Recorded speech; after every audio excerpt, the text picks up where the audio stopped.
반갑습니다. 자, 합장들 하시고요. 자, 발고리심 개송 먼저 하겠습니다. 어머니이신 일체 생명들이 항상 평안하고 행복하기를 바라며 이들을 돕기 위해서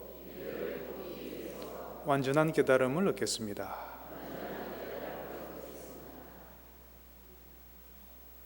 네, 바로 하시고요. 방금 했던 대로 같이 개송을 해봤습니다만 항상 그런 마음으로 기도들을 하고 계시죠? 왜 두 사람만 이해라고? 너무나 당연한 것을 저렇게 물어보시나? 뭐 그런 거죠, 그죠?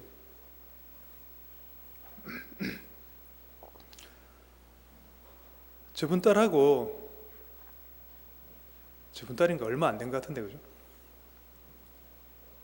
2달 계속해서 몰입에 대해서 계속 말씀을 드리고 있습니다.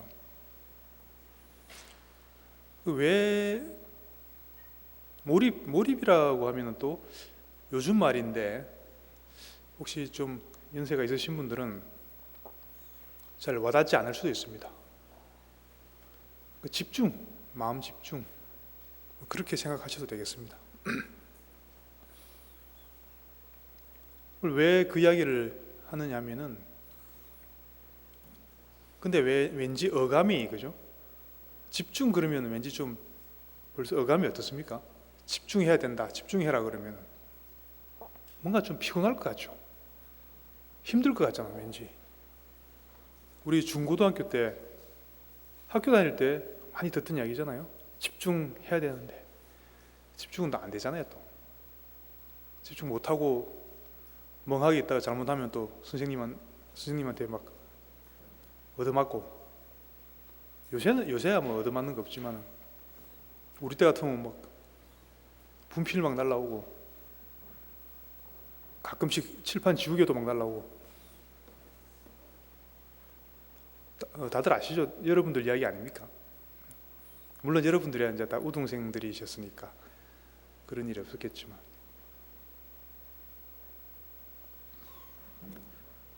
근데 이제 그 부분에 대해서 집중 혹은 몰입이라는 말에 대해서 잘 이해를 하셔야 됩니다. 그것이 우리가 일반적으로 알고 있는 집중은 굉장히 그 자체가 집중해야 된다는 것 자체가 굉장히 뭐랄까요? 스트레스 쌓이는, 생각만 해도 스트레스 쌓이는, 그렇지 않습니까? 좀 그런 어감이 좀 있습니다. 물론 안 그런 것도 있겠지만, 예를 들어서 여러분들이 어디 산에 갔다가 깊은 산 중에서 호랑이를 만났는데 호랑이한테 지금 쫓긴다고 생각하면은 엄청나게 집중되겠죠. 집중 잘 되겠죠. 딴 생각 전혀 안 나겠죠. 요즘 말로 1도 안 나겠죠. 다른 생각. 근데 지금 제가 드리고 있는 이 집중이나 몰입은 그런 집중하고는 좀 다르죠. 그렇게 외부 조건에 의한 집중, 압박감에, 강압에 의한 집중, 그런 게 효과는 있지만 단기간에 강한 집중으로 유도하지만 그런 집중은 결국은 스트레스예요, 그죠? 호랑이한테 쫓긴다고 생각해 보십시오. 집중은 되겠지만, 그리고 시험 공부한 사람이 내일 기말고사인데 오늘 뭐 공부 한 개도 안 돼 있어 갖고 그럼 집중은 되겠죠. 그렇지만 얼마나 괴롭습니까? 그런 집중을 말하고 있는 게 아닙니다. 그런 식의 집중은 별로 장기적으로 봤을 때 도움이 되지 않습니다. 오히려 몸에 심신의 건강을 해칠 수도 있습니다. 그런 식의 강압적인 집중, 그리고 수동적인 집중이라고 이야기합니다. 근데 지금 우리 불교에서 말하는 부처님이 말씀하시는 집중, 몰입, 요즘 말로 그게 무엇인가? 왜 그것이 필수일 수밖에 없는가? 주님께서 당신께서도 스스로 그런 최고의 경지까지 가셨고 그것을 우리한테 보여주셨고 그 결과로서 그 깨달음을 또 얻으셨죠. 그래서 그것을 우리에게 알려주신 건데 그건 우선 우리가 그 집중의 그 몰입의 의미가 무엇인지 그것에 대해서 정확하게 알고 가야 되겠다는 거죠. 저번에도 말씀드렸지만 왜 마음을 하나로 모으라고 이야기하느냐 하면은 다시 한번 설명드립니다마는 우리 일반 사람들이 하루 동안에 생각을 몇 번이나 한다 그랬죠? 5만 번. 그건 이제 기억하시네, 그죠? 외우기 쉽잖아요. 5만 가지 생각. 그 희한하게 그 심리학회에서 2005년 미국의 국립과학재단이라는 데서 그 실험을 해봤더니 정말로 그렇더랍니다. 적게는 12,000번에서 많게는 8만 번. 평균 따지면 5만 번 정도 됩니다. 하루에 하는 생각이. 근데 그 5만 번이 좋은 생각이 아니라 그랬죠, 그죠? 5만 번 중에 한 80% 정도는 그렇게 한 4만 번 해서 4만 5천 번 정도 생각은 다 뭔가 부정적인 생각들이에요. 그러니까 부정이란 게 꼭 뭐 크게 화를 내고 이런 것도 있겠지만 꼭 그런 게 아니라도 뭐 근심, 걱정, 뭔가 좀 찜찜함이라든지 조금이라도 뭔가 불편한 그런 감정들을 수반하는 그런 생각들이 5만 번 중에 한 4만 5천 번 정도는 그런 생각이라는 거죠. 편안한 생각이 아니란 얘기죠. 즐거운 생각도 있죠. 즐거운 생각도 있지만은 주로 보면은 좀 우리가 말하는 부정적인 우리가 번뇌라고 하는 그런 생각들이 많다는 거죠. 그리고 그런 생각들을 함으로써 중요한 건 뭐죠? 우리 몸 전체에서 하루 동안 소비하는 그런 에너지 양이 있는데 그 에너지 양의 30% 정도, 20%, 30% 정도가 우리 생각을 통해서 다 소비한다 그래요. 우리 몸으로 오는 피로, 몸에서 오는 피로는 풀기 쉽습니다, 그죠? 그냥 좀 쉬어주면 됩니다, 몸은. 우리가 늘 피곤한 이유가, 현대인들이 피곤한 이유가 바로 여기에 있는 겁니다. 육체적인 피로는 잠 좀 잘 자고, 좀 잘 먹고, 이렇게 아무것도 안 하고 좀 말 그대로 쉬어주면은 피로가 풀리죠. 우리 몸에 오는 피로는. 근데 우리는 아무리 쉬어도, 아무리 자도, 휴일날 아무리 자도 피로가 안 풀리잖아요, 그죠?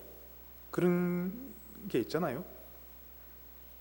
왜 자꾸 피곤한지, 자꾸 피곤하니까 피로가 안 풀리니까 그게 누적이 되면 어떻게 됩니까? 그게 병이 되는 거죠. 자꾸 잔병 치레하게 되고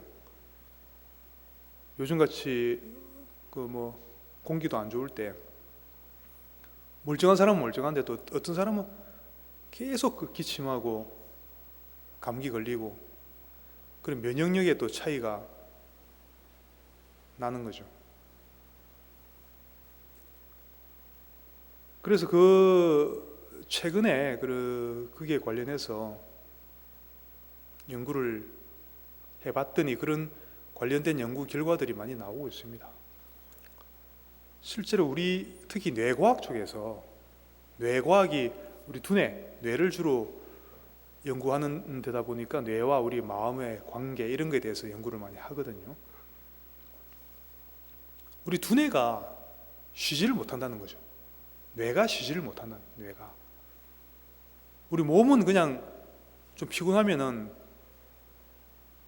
어떻습니까? 아무것도 안 하면은 그것만으로 피로가 회복이 되는데 잘 먹고 좀 목욕하고 좀 쉬어주면 되는데 문제는 우리 뇌가 쉬지를 못한다는 거죠. 그러면서 계속 엄청난 양의 에너지를 계속 소모하고 있다는 거죠. 우리 뇌가. 자, 우리는 흔히 이렇게 그 생각을 할 수 있습니다. 그러면은 내가 머리를 많이 써서 그렇다는 얘기니까 그러면 아무 생각 안 하고 아무것도 안 하고 그냥 있으면은 그죠? 어디 소파에 누워서 그냥 아무것도 안 하고 이렇게 있으면은 뇌가 쉬어지지 않겠냐? 몸은 그렇게 하면 쉬어지는데 여기서 중요한 것은 우리의 뇌는 그렇게 해서 쉬어지지 않는다는 거죠. 스스로 한번 생각해 보십시오. 여러분들이 우리가 소위 멍 때린다 그러잖아요. 멍하게 있을 때 여러분들 한번 그렇게 해보십시오. 멍하게 있을 때 정말 우리가 아무 생각 안 하고 있나요? 멍하게 있을 때 뭔가를 안 하고 아무것도 안 하고 그냥 있어 보면 실제로는 어떻죠? 온갖 상념들이 또 스쳐 지나가죠.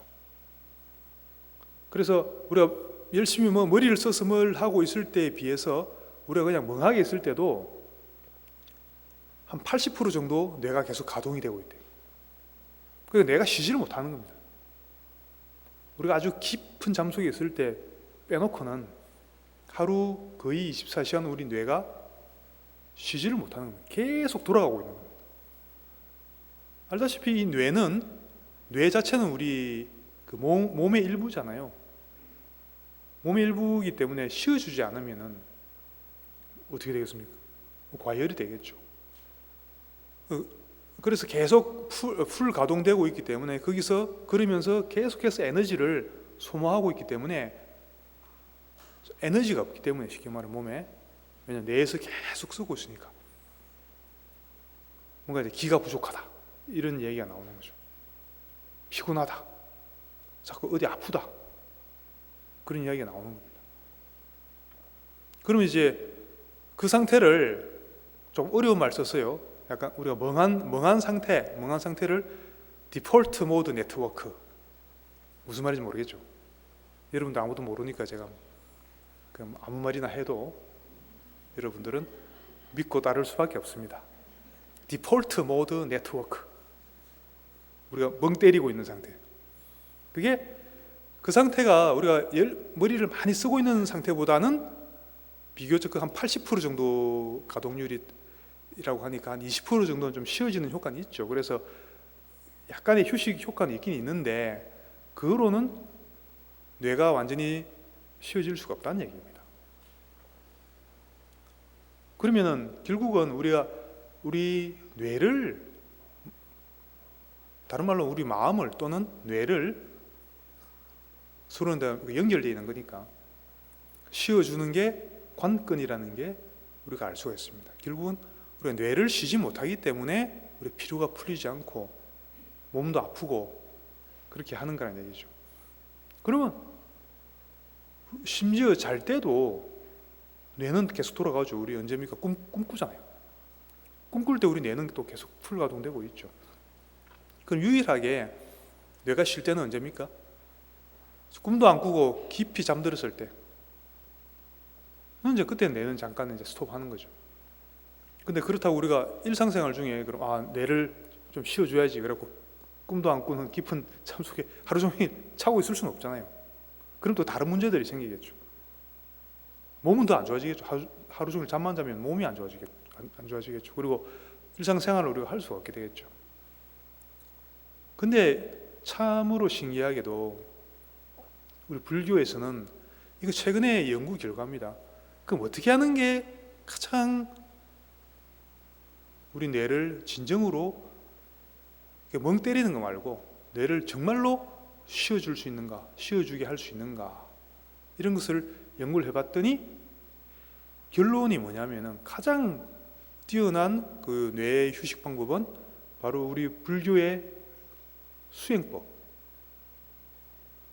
불교의 수행법, 물론 수행법 그러면 여러 가지가 있지만 특히 그 중에서 우리가 부처님 당시에 하셨던 정념, 그러니까 우리가 흔히 윗바사나라고 이야기하는 거 있죠. 사념처 관법, 불교의 관법이라고 해도 좋습니다. 그리고 참선이라고 해도 좋고 그게 낫겠네요. 참선이라고 하는 게 여러분들이 이해하시기 낫겠네. 불교의 참선을 했을 때 제대로 했을 때, 물론 참선을 했을 때 우리 뇌가 진짜 제대로 쉬어진답니다. 그 순간에. 재밌죠? 이거는 그 의학계, 정신의학계, 또 심리학계에서 온갖 종류의 실험을 거친 결과 낸 결론입니다. 그러니까 근데 우리는 불자들은 이미 아주 오랫동안 알고 해오던 건데, 사실은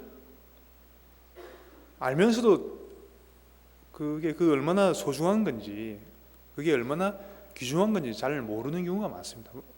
왜냐하면 우리는 너무 일상적인 거기 때문에 우리한테는 참선하고 뭐 이런 명상 이런 게 불자들한테 너무나 일반적인 건데, 그야말로 유일하게 우리 뇌를 쉬게 해줄 수 있는 방법이다. 그런 이야기가 나왔을 때 굉장히 놀라지 않을 수가 없습니다. 그래서 제일 좋은 거는 우리 이제 불교의 그런 수행법을 실천하는 것이고요. 그리고 조금 더 확장을 해서 꼭 불교 수행, 그리고 뭐 하루 종일 뭐 연불만 해라, 무슨 참선만 해라, 그럴 수 있으면 제일 좋지만, 그런 여건이 안 된다면 최소한 우리 마음이 하루에 5만 가지 온갖, 그게 잡념이잖아요. 잡념. 5만 가지 중에 4만 5천 가지가 잡념입니다. 잡념, 망상, 우리가 망상 번뇌. 그것을 우리가 어떻게 극복할 수 있느냐. 그 마음을 최소한 하나로 모을 수 있는, 100%는 안 되더라도 그중에 한 50%라도 하루 중에 예를 들어 한 2만 번이라도 내가 줄일 수 있고 하나로, 나한테 필요한 거로 하나로 모을 수 있다면, 그것은 거기서 그것만 해도 어마어마한 에너지를 우리는 거기서 얻을 수가 있습니다. 그때 힘이 거기서 생길 수가 있습니다. 한번 해보세요. 자세한 방법들은 좀 차차 말씀드리겠지만, 우선 우리가 가장 많이 하는 연불이나, 요즘 연불을 갖고 예를 들어 관세음보살 아니면 진원, 엄마니반명 같은 진원 수행을 가지고 그걸 할 수 있거든요. 그래 쉽게 말하면 그 한 가지 생각을 계속 하고 있으라는 거예요. 마음속으로 사람 만나든지 뭐 TV를 보든지, 가능하면 TV를 안 보시는 게 좋아요. 실제로 해보면 압니다. 몰입도가 착 올라가다가 TV에 한 30분 보면 그게 탁 끊어져 버려요. 마음이 엄청 산란해져 버리거든. 나 TV 안 보고는 도저히, 내가 몰입 안 했으면 안 했지, TV 안 보고는 못 살겠다. 그러면 보세요. 근데 조금 너무 리모컨 들고 주구장창 앉아 있지 말고 좀 절제 있게, 나 오늘은 요거만 좀 보고 나머지는 내가 그 몰입의 시간을 가지겠다. 그런 식으로 좀 계획을 세우고 하세요. 연불을 하면은 좋고요. 나는 연불 별로 안 좋아하는데, 이런 사람 있잖아요. 그럼 경전 공부를 하세요. 제가 권유드리고 싶은 거는, 그럼 몰입하기 아주 좋아요. 본인 수준에서 약간 어려운 게 좋아요. 몰입을 하려면. 너무 턱도 없이 어려우면, 봐도 이게 무슨 한국말인지 외계인 말인지 모르겠다 그러면은 아예 이제 또 몰입이 안 되고, 너무 쉬운 경전이 있나? 어쨌든 본인 기준으로 너무 쉬워도 이게 동기부여가 안 되니까 몰입이 잘 안 돼요. 그래서 본인 수준에서 약간 어려운 경전 뭐든지 좋습니다. 요즘은 공부하기 정말 좋습니다. 그죠? 내가 예를 들어 금강경 공부를 좀 제대로 하고 싶다. 맨날 독경은 하지만 무슨 의미인지를 모르겠다. 그래서 그 의미를 여러분 반드시 아셔야 됩니다. 그걸 공부를 하고 싶다 그러면은 그 금강경에 대한 해설서, 설명서가 얼마나 많이 나와 있습니까, 지금 우리나라에. 요즘은 교재가 없어서 어떻게 공부해야 될지 몰라서 못한다는 건 말이 안 됩니다. 그리고 인터넷만 들어가 봐도. 그리고 BTN 같은 경우 불교 방송 많이 활용하세요. 불교 방송 직접 봐도 되지만 그 홈페이지 컴퓨터로 통해서 요즘은 모바일로, 그러니까 핸드폰으로 다 볼 수 있잖아요. 홈페이지 들어가서 보면은 지나간 것도 다 볼 수 있잖아요. 다시 보기로.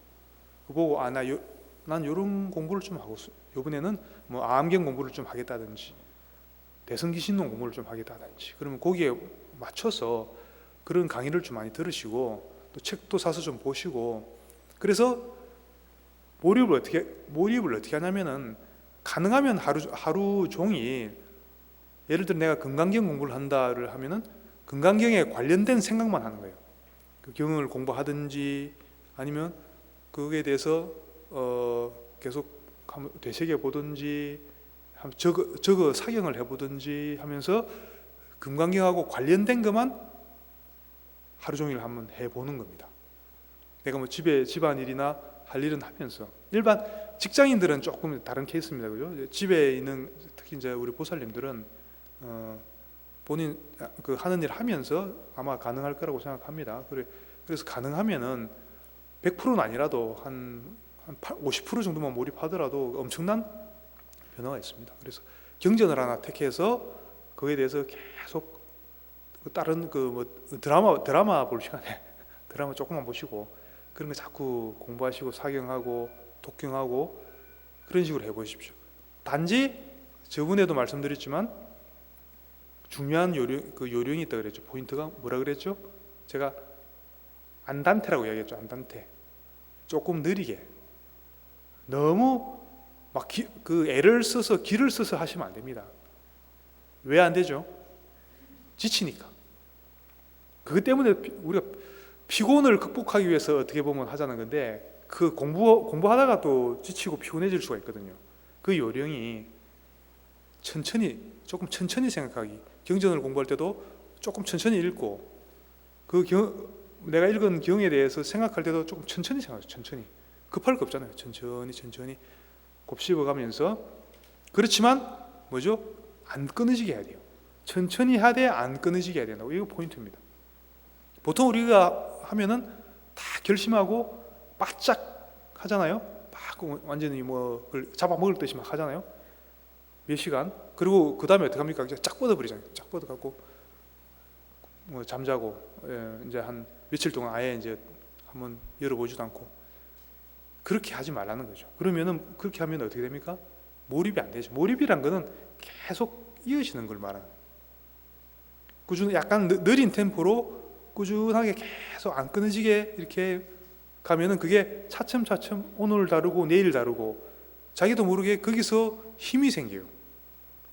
그 경이 처음에는 무슨 말인지도 잘 모르겠고 별로 와닿는 게 없었는데, 그런 식으로 공부하다 보면 점점 재미있어지기 시작해요. 이해가 되기 시작하고 재미있어지기 시작한다고. 왜냐하면 거기 몰입이 되면서 그 에너지가 그쪽으로 하나로 점점 모아지는 겁니다. 처음에는 자꾸 잡념이 들어오고 딴 생각나고 하겠죠. 그렇죠. 그렇지만 그래서 제가 말씀드린 게 너무 애써서 하지 말고 잡념이 일어나면 잡념이 일어나는 대로 놔두고 다시 또 돌아와서 또 하고 또 잡념에 들어갔다 또 돌아와서 하고, 처음에는 그래 하는 겁니다. 그래 하다 보면은 하루 이틀 지나면 차츰차츰 점점 하나를 잡아줘. 뭔가 하나를 최소한 하나를 잡고 최소한 일주일 이상 오래 하는 건 상관없습니다. 최소한 일주일 정도는 내가 이 한 개만 갖고 24시간 내가 파보겠다. 그렇지만 내가 서두르지 않고 천천히 이렇게 하면서 한번 해보겠다. 이런 결심을 하고 한번 해보세요. 그러면은 하루 5만 가지 생각 중에 5만 가지 그 잡념만 그전에는 했었다면은 그렇게만 해도, 중간 자꾸 망상이 좀 가끔씩 빠진다 하더라도 5만 가지 중에 예를 들어 5만 번 중에 한 3만 번이라도 그 엽법한 내가 몰입하고자 하는데 몰입해도 그 대성공입니다. 그렇게 한번 해보세요. 하면은 당장 오늘부터라도 그렇게 해보시면요, 어떻게 되냐면은 자기 전까지 계속 그렇게 하는 거죠. 한 가지 주제를 생각하고 공부하고 자꾸 그렇게 하는 거죠. 그렇게 하다가 잠들면은 그 다음날 아침이 굉장히 달라진다는 게 느껴집니다. 벌써 몸이 굉장히 가벼워져요.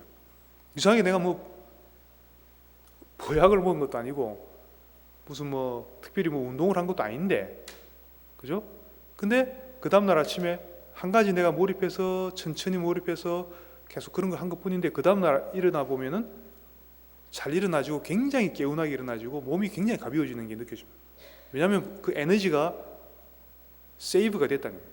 모아졌다는 얘기예요. 그동안 그렇게 낭비되던 에너지가 모아졌다는 거죠. 그렇게 해서 피로가 극복이 되는 겁니다. 피로가 극복이 되고 그 모아진 에너지가 우리가 공부하고자 하는 방향으로 또 쓰이게 되는 거죠. 어렵지 않습니다. 그죠? 어려울 한 개도 없습니다. 그동안 왜 그 집중 이야기만 하면 자꾸 부담스러운 게 우리가 잘못된 집중 방법을 알고 있었거든요. 이렇게 막 스트레스 쌓이는 막 애써서 용을 써서 뭔가를 하려고 하는 그런 집중만 우리가 알고 있었기 때문에 그러지 그런 집중을 하지 마시고 지금부터라도 본인이 이제 좋아하는 걸 잡고 약간 어려운 걸 잡고 천천히 이해 안 되면 안 되는 대로 자꾸 곱씹어보고 생각해보고 그런 식으로 자꾸 하다 보면은 어느 순간 본인도 모르게 몰입이 되면서 그렇게 몰입이 되는 것 자체에서 굉장한 행복감이 느껴져요. 만족감. 그게 삼매의 즐거움이라는 거예요.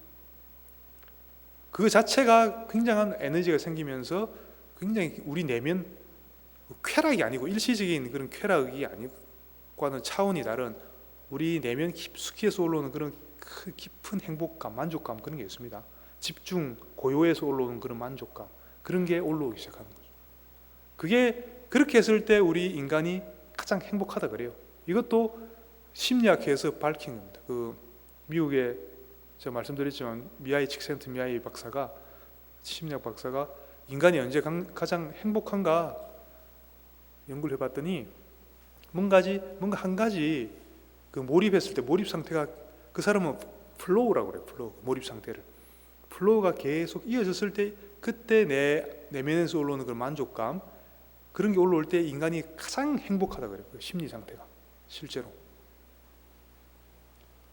근데 우리 불자들은 얼마나 좋은 조건입니까? 그렇게 할 수 있는 그런 기회들이 그 소재들이 많잖아요. 얼마든지 경전 공부를 하든지 연부를 하든지 참선을 하든지 다 그 몰입의 주제가 되잖아요. 근데 가능하면 한 가지를 잡고 일정 기간 동안 계속 내가 요번에 37일 동안 21일 동안 요거만 한번 요 한 가지를 한번 해보겠다. 참선만 해보겠다. 아니면은 요 기간 동안 내가 요 금강경만 해보겠다.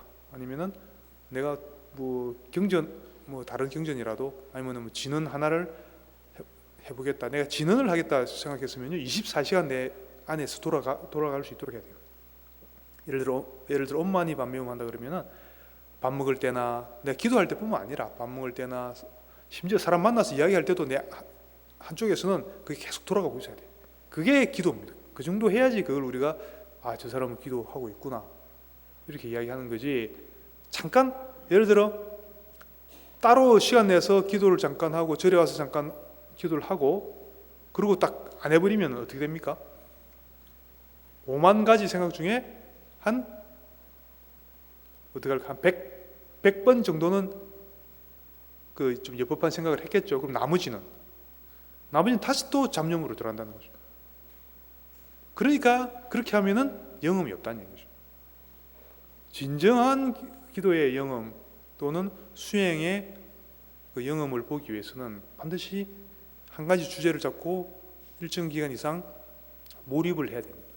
그러면은 정말 여러분들이 그렇게 해보면요 더 이상 설명이 필요가 없어요. 그러면은 나는 뭐 직장인인데 직장인들은 어떻게 하냐 이렇게 생각할 수 있잖아요. 직장인들은 뭐 업무를 해야 되는데 아니면 학교 학생인데 공부를 해야 되는데 무슨 경전 공부나 이런 데 몰입할 수 없잖아요. 그런 경우는 본인 하는 업무와 관련된 걸 하면 돼요. 꼭 불교 관련된 게 아니라도 됩니다. 최소한. 그러면은 예를 들어 본인 업무와 관련돼서 본인한테 좀 도움이 되는 약간 난이도가 있는 뭔가를 주제를 잡고 그거를 주제로 해서 계속 또 24시간 난 요거에 몰입하겠다 이런 마음으로 하시면 돼요. 그럼 최소한 그게 몰입에서 오는 그런 그 영음들 그런 건 다 느낄 수가 있습니다. 물론 이제 궁극적으로 그 해탈로 들어가기 위해서는 궁극적으로는 이제 그 몰입의 주제도 이제 그 옅법한 불교 관련된 거라야 되겠지만 우선은 그렇게만 해도 100점 만점에 60점 이상은 충분히 할 수가 있다는 거죠. 본인의 하는 일 갖고 해도 본인이 학생 같으면 본인이 하고 있는 공부에 공부를 잡고 천천히 안단테로 서서히 몰입해 들어가면 얼마든지 그 효과를 거둘 수가 있다는 이야기입니다. 자, 그러면은 여기까지는 사실은 드렸던 말씀이고 이미 오늘은 조금 더 진도를 나가 보겠습니다. 우리 불교에서 전통적으로 제가 처음에 말씀드렸던 그 불교 수행법 중에서 지금 세계적으로 굉장히 그 뭐랄까요, 이슈가 센세이션 된지는 사실은 오래되지만 그 효과가 많이 검증이 돼 갖고 많은 사람들이 하고 있는 수행법이 아까 제가 윗바사나라고 말씀드렸죠. 윗바사나를 그대로 하는 게 아니고 지금 서양에서는 조금 현대인에 맞게 좀 편안하게 이렇게 바꿔서 쉽게 바꿔서 이렇게 그것을 그 삶의 현장에서 많이 적용하고 있거든요. 그거를 영어로 마인드풀리스라 그래요. 들어보셨나요? 저게 외계인 말인지 한국말이 영어입니다. 영어. 마인드풀리스. 보통 우리 말로 해석할 때 마음 챙김, 보통 그렇게 해석 많이 합니다. 마음 챙김 명상, 그런 이야기 많이 들었죠. 요즘 우리나라도 많이 하고 있습니다. 심리 치료 이런 데서 필수입니다. 심리 치료나 이런 데서는 마인드풀리스 명상 그러면은, 마음 챙김 명상 그러면은 안 하고는 안 됩니다. 그게 가장 중요합니다. 사실은 그 바람이 미국이나 서양에서 먼저 시작돼 갖고, 그 사람들이 우리 불교권에서 하는 그 윗바사나 수행을 처음엔 했겠죠. 하다가 보니까 우리가 발견하지 못했던 그런 여러 가지 그 현실적인 그 효용들, 이런 것들을 많이 발견한 거죠. 그래서 그것을 해서 첫 번째 병원에서 환자들한테 했더니 환자들을 치유하는 데 너무 큰 도움이 된다는 게 많이 밝혀졌고, 그리고 요즘은 그 미국 같은 경우는 일반 큰 그 대기업체, 세계적인 기업체들 있잖아요. 그리고 여러분들 아시다시피 스티브 잡스도 그 수행을 참선을 많이 했습니다. 그 사람도. 그리고 그 정도 급의 그런 큰 회사들에서 아예 공식적으로 강사 초빙해서 이런 마인드풀리스 명상을 하고 있는 데가 많습니다. 근데 그에 대한 결과도 많이 나와 있는데 했더니 사원들 일단 만족도가 많이 올라가고 그 생산성이 많이 향상되더라는 그런 연구 결과들이 나와 있는데, 그 개인적인 입장에서는 굉장히 그 행복감이 많이 증진된다는 그런 연구 결과가 많이 나와 있습니다. 그래서 마인드풀리스 그것을 조금 배워보는 시간을 한번 가져보겠습니다. 그게 사실은 어려운 게 아닙니다. 원리는 간단합니다. 우리 하루에 5만 가지 생각을 한다 그랬죠. 그것을 쉬어주는 방법이, 가장 뛰어난 방법이 마인드풀리스예요. 물론 염불이나 다른 화두나 다 비슷한 효과가 있습니다만, 지금 가장 세계적으로 많이 하는 대중적인 방법이 바로 이 마음 챙김 명상이에요. 마인드풀리스. 그래서 이것도 알아두시고 이 방법대로 계속 하셔도 되고, 아니면 그냥 참고로 하시고 다른 방법하고 좀 섞어서 하셔도 좋고, 그거는 여러분들이 그 마음대로 응용을 하시면 되겠습니다. 우선 5만 가지 생각을 쉬어주는 방법인데, 쉬어주는 방법은 간단합니다. 우리 생각이라는 건 특성이 뭐죠? 우리 생각이라는 게 특성이 항상 미래 아니면 과거, 뭔가 또 아니면 다른 장소에 가 있거든요. 그렇지 않습니까? 그죠? 그게 우리 생각의 특성이에요. 5만 가지 생각을 하는데 5만 가지 생각의 특성이 항상 그 미래 어딘가, 과거에 어딘가 가 있거나 아니면 뭔가 다른 장소에 지금 가 있다고. 그게 생각의 특성이에요. 그리고 그것을 우리가 차단하기 위해서는 지금 이 순간에 존재하고 있는, 지금 이 순간에 있는 뭔가에 마음을, 초점을 딱 맞추고 있으면은 거기서 우리가 벗어나지는 거예요.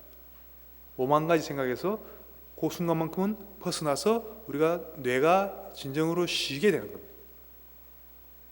그 원리를 아시겠죠?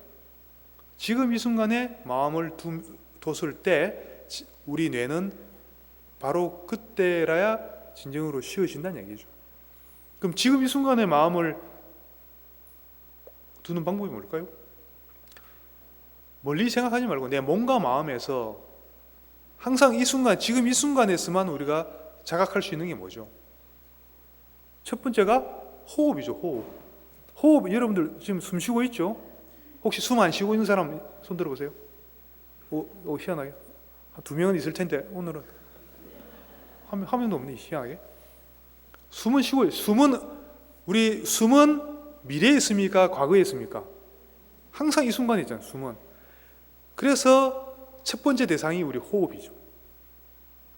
호흡을 보라는 것은 예를 들어 호흡을 통해서도 여러 가지 다양한 수행법들이 나올 수 있는데, 호흡을 통해서 기도 모으고 여러 가지가 있습니다만, 불교에서는 최소한 이 마인드풀니스에서는요, 그것을 다른 목적이 아니고 호흡 자체의 목적이 아니고요, 호흡 수련을 하라는 게 아니고요, 호흡에 마음을 둠으로써 우리 의식이 지금 이 순간에 깨어 있게 하라는 얘기예요. 그래서 그 호흡을 이용하는 겁니다. 다른 어떤 무슨 호흡 수련하고는 개념이 다릅니다. 그래서 우리가 호흡관 이렇게 해요. 호흡관. 호흡 수련이 아니고 호흡관인 겁니다. 그러면은 지금 이 순간에 여러분들 몸에서 이 순간에만 느낄 수 있는 게 뭔지 한번 찾아보세요. 첫 번째 호흡이죠. 제일 쉽죠. 호흡이 제일 쉬우니까 호흡을 이야기하는 겁니다. 첫 번째 호흡. 그 다음에 또 뭐가 있나요? 여러분들 지금 앉아 있을 때 엉덩이하고 여러분들 좌복에 붙어서 느껴지는 그 느낌, 몸으로 느껴지는 느낌들 느껴지죠? 여러분들 손바닥에 한번 느껴보세요. 손바닥에 어떤 느낌이 있죠? 약간 의식을 가면은 약간 찌릿찌릿한 느낌이 있잖아요. 우리가 기라고 이야기는 하지만 찌릿찌릿한 느낌, 우리 손에서 제일 그 느낌이 잘 느껴지죠. 그리고 발바닥에서도 느껴지죠. 발바닥에 어떤 느낌 느껴지죠. 손하고 발바닥에서 제일 잘 느껴져요. 그럼 이 느낌, 이 몸에서 우리 이제 바디 센세이션, 바디 센스 이렇게 이야기합니다. 그리고 몸에서 느껴지는 느낌은 항상 이 순간에 있죠. 지금 몸에서 여러분들이 느껴지는 이 느낌이 미래에 있나요? 과거에 있나요? 항상 이 순간에 있잖아요. 이 순간에. 그죠? 그래서 호흡하고 첫 번째 대상, 우리 몸에서 느껴지는 게 지금 이 순간에서 느끼기 쉬운 게 첫 번째 호흡, 그 다음에 몸의 느낌. 우선은 그 두 가지만 생각을 해보자는 거죠. 그죠? 자, 그러면은 이 호흡하고 몸의 느낌에 내가 의식을 두고 있는 동안은 우리 생각이 다른 데 못 가겠죠. 생각 속으로 빠져들지 않겠죠. 근데 내가 예를 들어 호흡 관찰을 계속 하고 있을 때 잡념이 일어나겠죠. 그죠? 일어날 수 있죠. 이게 중요한 겁니다. 여러 가지 잡념이 일어나지만 그런 잡념을 절대 끊으려고 하지 마세요. 이 세상에 잡념 또는 망상하고 싸워서 이길 수 있는 사람은 아무도 없습니다. 그럼 어떻게 해야 되냐면은, 여러분들 그 바다에 배가 있잖아요. 배가 풍랑을 만났을 때, 풍랑을 만나면 배가 막 흔들리겠죠. 그리고 막 떠내려가겠죠. 그런데 안 떠내려가려면 어떻게 합니까? 배가 안 떠내려가려면, 어떤 풍랑이 와도 딱 그 자리에 있으려면 어떻게 하면 됩니까? 닷을 내잖아. 닷이 뭔지 알죠? 물속에 닷을 딱 내려서 탁 박아 놓으면은 아무리 어떤 풍랑이 일어나도 배가 좀 덜 움직이고 안 떠내려가겠죠. 그거와 같이 우리 마음에 닷을 내리라는 거죠. 그 마음의 닷이 뭡니까? 지금 이 순간에 있는 호흡과 느낌. 호흡과 느낌에 내가 의식의 초점을 맞추고 있는 게 이 마음에 닷을 내리는 거예요. 그러면은 아무리 여러 잡념이 일어나도, 잡념이 일어나는 것은 풍랑이 일어나는 것하고 똑같아요. 아무리 온갖 생각이 왔다 갔다 해도 내가 마음의 닷만 딱 내리고 있으면은, 잡념은 잡념 그대로 놔두고요, 닷만 딱 내리고 있으면은 거기 휩쓸려 들어가지 않겠죠. 휩쓸려 들어가지 않고 항상 지금 이 순간에 마음을 딱 고정시킬 수가 있게 됩니다. 그러니까 마음의 닷을 딱 정확하게 내리고 그것을 유지하고 있다 보면은 이런 잡념들은 왔다가 또 사라지게 되어 있습니다. 왔다가 가고, 내가 그 안에 완전히 이제 빠져 들어가 버리면은 잡념과 하나가 돼서 이제 그냥 계속 이제 오만 가지 생각, 그 잡념에서 이제 에너지만 낭비하고 같이 이제 떠내려가는 게 되는 거고요. 비록 여러 가지 생각이 일어나더라도 닷을 딱 내리고 지금 이 순간에 딱 초점을 맞추고 있으면요, 떠내려가지 않습니다. 항상 그 중심을 딱 잡고 그 뭐랄까요, 자기 우리가 본래 가지고 있는 그 마음과 그 에너지를 지킬 수가 있습니다. 약간은 어느 일정 부분은 소모가 되겠지만은 그 전에 비해서는 우리 마음의 그 에너지를 지킬 수가 있습니다. 진정으로 쉴 수가 있다는 거예요. 그리고 그렇게 하다 보면 잡념이 또 안 일어나요. 잡념과 싸우려고 하면은 계속 일어나고, 그냥 잡념은 잡념대로 내버려 두고 나는 항상 지금 이 순간에 딱 초점만 맞추고 있으면요, 어느 순간 보면 잡념이 안 일어납니다. 그렇게 해서 우리 뇌가 쉬어지는 거예요. 우리 뇌가 쉴 수 있는 유일한 방법입니다. 아시겠죠? 그럼 좀 해봐야 되겠죠, 그죠? 제가 방금 말씀드렸는데 다 이해가 되나요? 어려운 거 한 개도 없죠, 그죠? 그럼 편안하게 한번 앉아보세요. 그냥 편안하게 앉으면 됩니다. 이제 허리를 너무 숙이지 마시고 자연스럽게 펴고, 너무 또 군인처럼 이렇게 막 뻣뻣하게 하지 마시고, 이제 배가 좀 편안하게, 턱은 약간 당기고, 손은 이렇게 이렇게 정인해도 되고 무릎 위에 그냥 자연스럽게 올려도 상관없습니다. 형식에 너무 구애받지 말고 허리만 자연스럽게 좀 편다고 생각하시고요. 그 상태에서 첫 번째로 저희 몸의 느낌부터 한번 느껴볼게요. 자기 손바닥의 느낌을 한번 느껴보세요. 그에 대해서 판단을 붙이지 마세요. 이 핵심 포인트는 판단하지 않는 겁니다. 지금은 마음챙김 수행은 판단하지 않고 그저 바라보는 겁니다.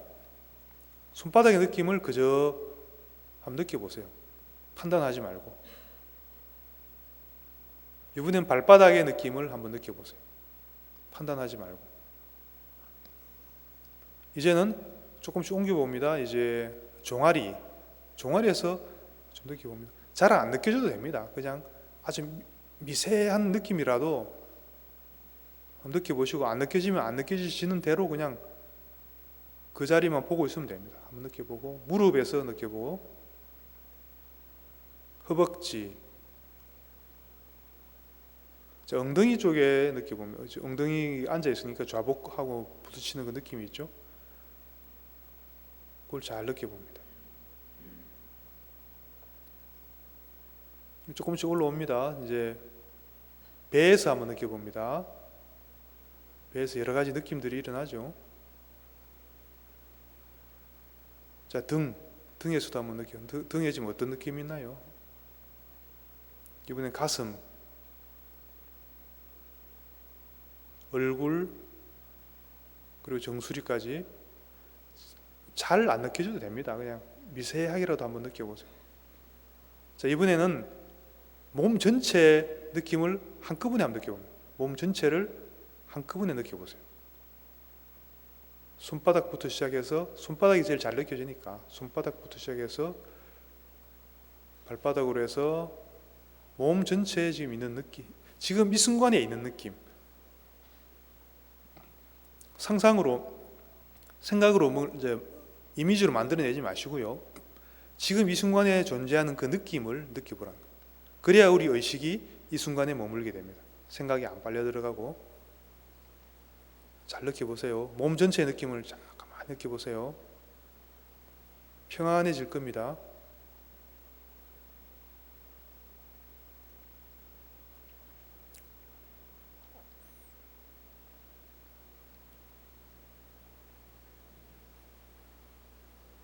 자, 몸 전체의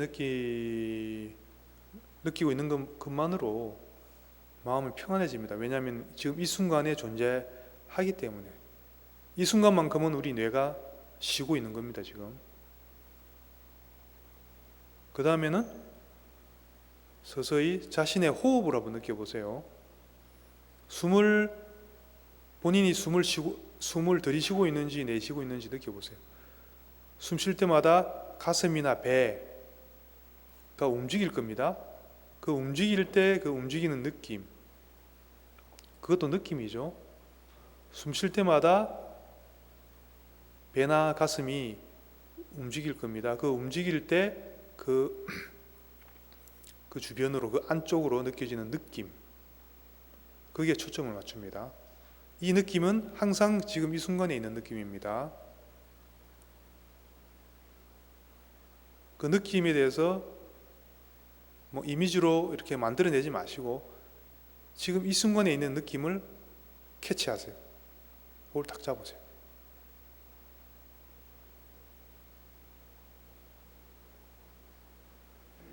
배에서 숨 쉴 때마다 배가 가볍게 들어가고 나가고 할 겁니다. 자연스럽게, 의도적으로 조절을 하지 마십시오. 지금 자연스럽게 하는 겁니다. 있는 그대로, 쉬어지는 대로 하고 관찰만 하는 겁니다. 자연스럽게 관찰하세요. 숨이 들어오는 대로, 숨이 짧으면 짧은 대로 알아차리고, 숨이 길면 긴 대로 그저 판단 없이 그저 알아차리기만 합니다.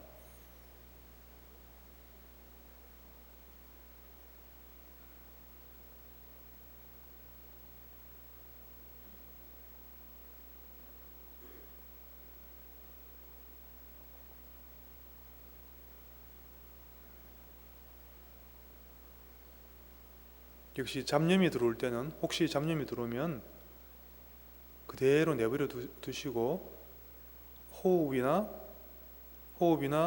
이 몸의 느낌에 초점만 계속 유지만 하세요.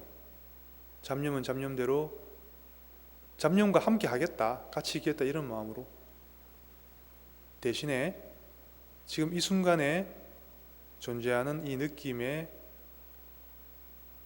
그 초점만 잃지만 마세요. 그러면 잡념은 저절로 왔다가 갈 겁니다. 사라질 겁니다.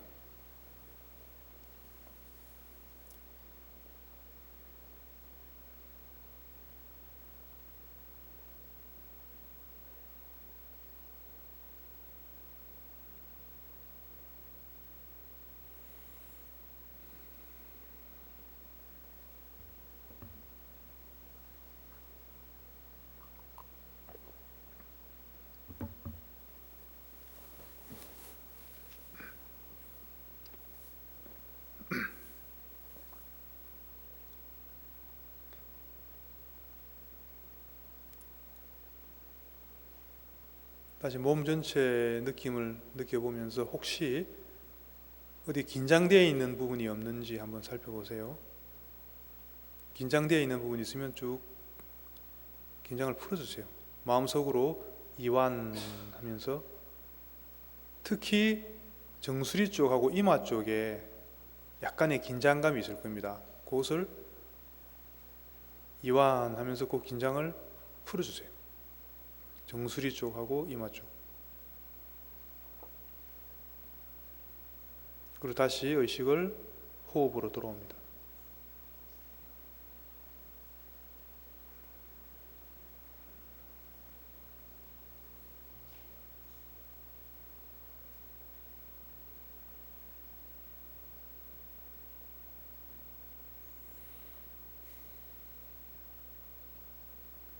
자, 이제 눈을 뜨시고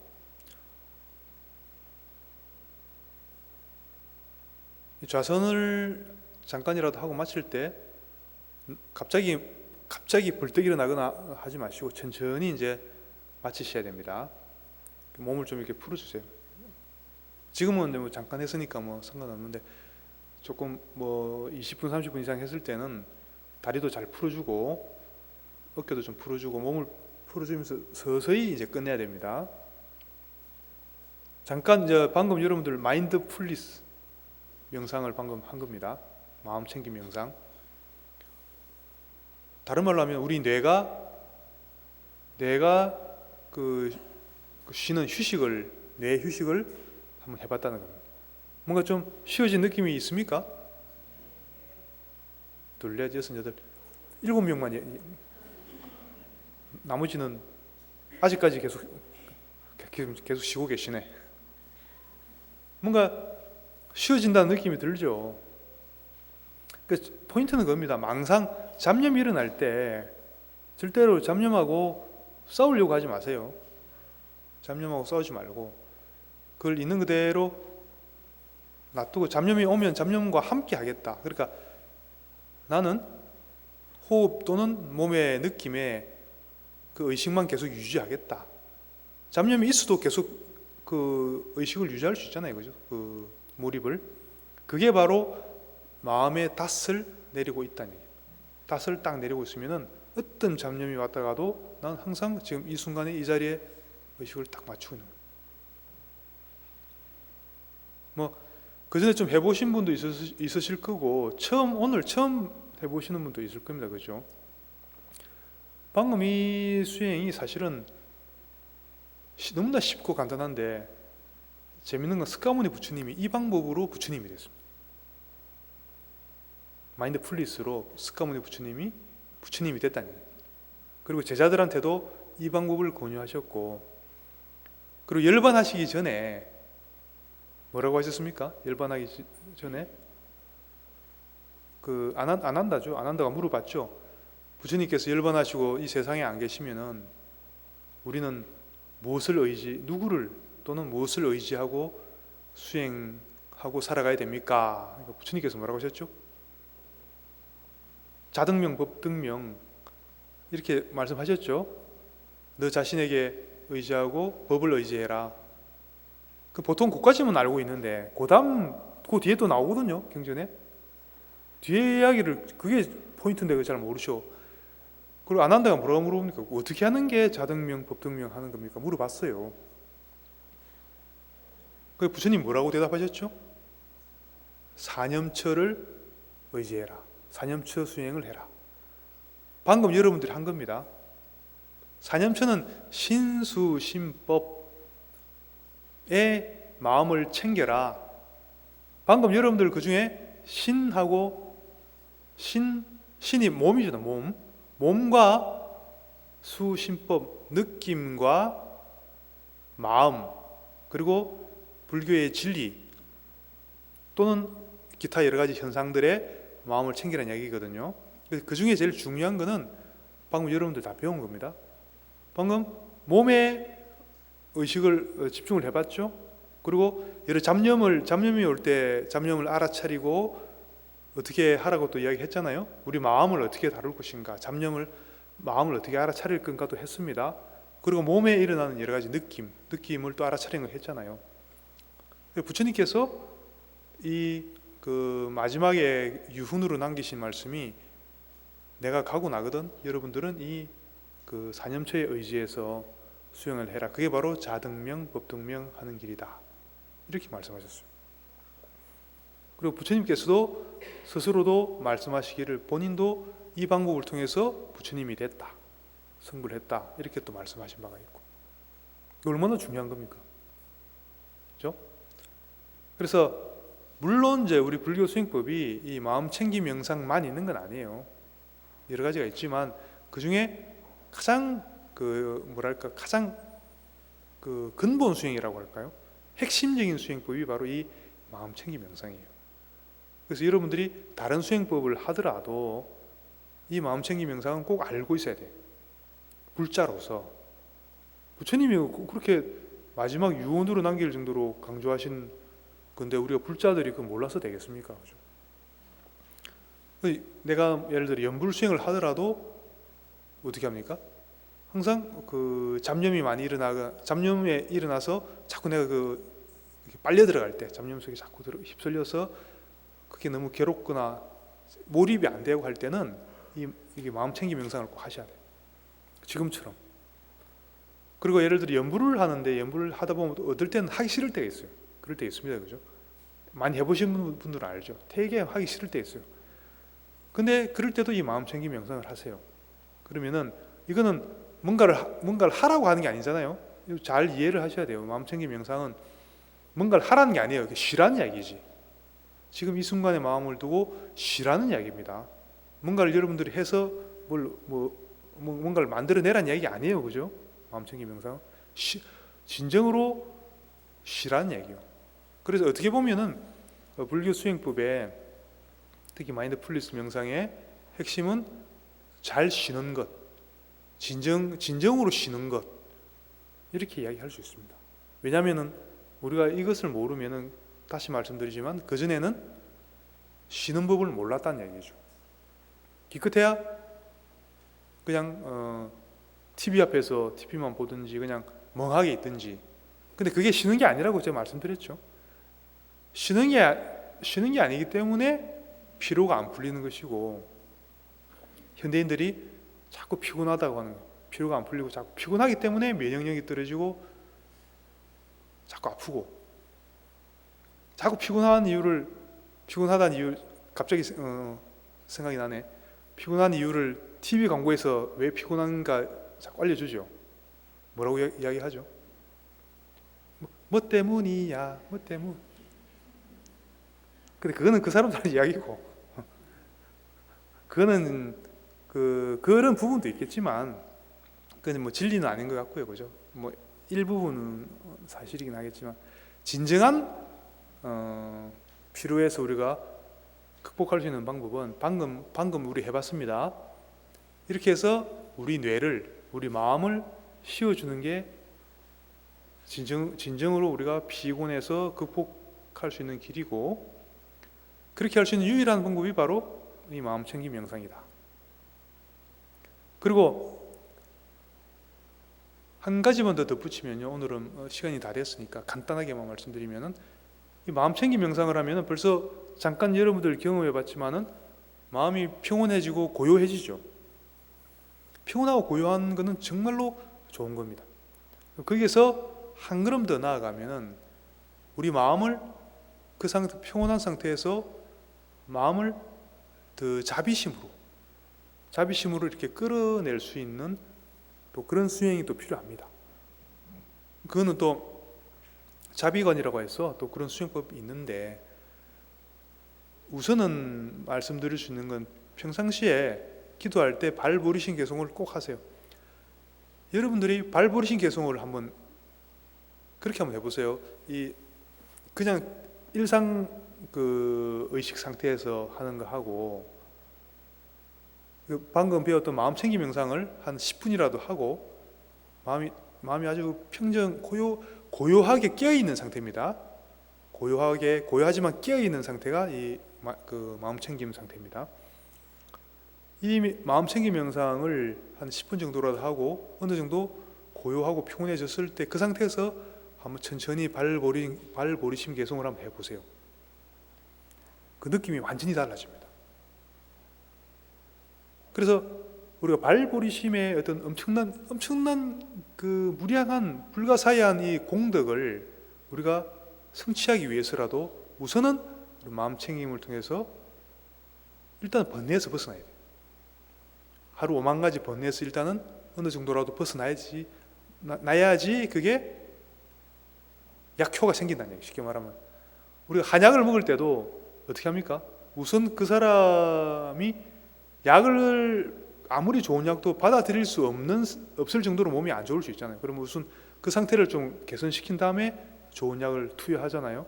그것처럼 우리가 하루에 5만 가지 온갖 잡념 속에서 이렇게 막 살다가 갑자기 발버리신 개송 하라고 하면은 잘 안 와닿을 수 있습니다. 안 와닿아요. 근데 정말로 우리가 깊은 상태, 깊고 편안하게 쉬어진 상태, 그렇지만 깨어있는 상태, 이 상태에서 발버리신 개송을 한 구절 꼼꼼히 곱씹어 보면은 거기서 그게 어마어마한 에너지가 그 말 자체에, 개송 자체에 있다는 게 느껴져요. 그렇게 해서라도 우리가 스스로 검증해 볼 수 있는 겁니다. 정말 이 발버리심의 마음 또는 그 대비심, 자비심의 마음이 우리의 본성, 깊은 뭔가 알 수 없지만 깊은 본성하고 이렇게 맞는, 개합된, 어울리는 그런 마음이구나. 그렇게 그 깊고 평안한 상태에서 우리가 예를 들어 고스톱 생각한다든지 하면 그게 안 어울리거든요. 벌써 그 평온함이 그만 깨져버리죠.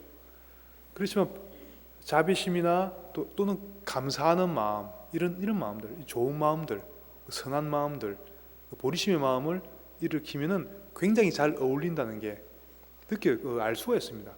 굉장히 이렇게 증폭기 되는 게 느껴져요. 그것만 봐도 우리의 본성하고 이런 보리심의 마음은 서로 하나의 일치된 마음이다. 그런 것을 스스로 검증을 할 수가 있다는 얘기입니다. 아시겠죠? 오늘 좋은 거 배웠죠? 그래서 여러분들 가서 꼭 실천하시고 또 다음에 또 볼 때는 훨씬 더 평안해지고 평온해진 마음으로 얼굴로 볼 수 있기를 바라면서, 자, 또 끝내기 전에 보리심 계속 한번 더 하고 회양하도록 하겠습니다.